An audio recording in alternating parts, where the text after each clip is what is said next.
আলোচনার জন্য আগামী 2 জুন বিএনপিকে আমন্ত্রণ জানিয়েছেন প্রধান উপদেষ্টা। এ তথ্য জানালেন বিএনপির স্থায়ী কমিটির সদস্য সালাউদ্দিন আহমদ। দুপুরে কাকরাইলে জিয়াউর রহমানের মৃত্যুবার্ষিকীর আলোচনা সভায় একথা বলেন তিনি।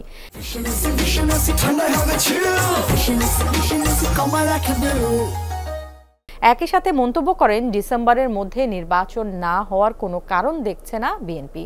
বলেন, বছর শেষ হওয়ার আগে নির্বাচন এখন জনগণের দাবি।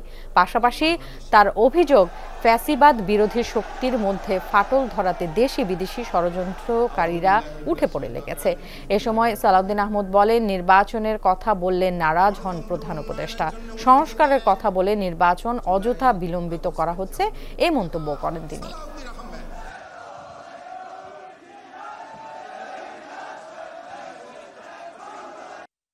আমরা লিখিতভাবে বলেছি, আমরা আলোচনা করেছি কি কি বিষয়ে আমরা কাছাকাছি এসেছি এবং কি কি বিষয়ে একমত, নীতিগতভাবে একমত, সেগুলো কম্পাইল করে আপনারা জাতির কাছে প্রকাশ করেন।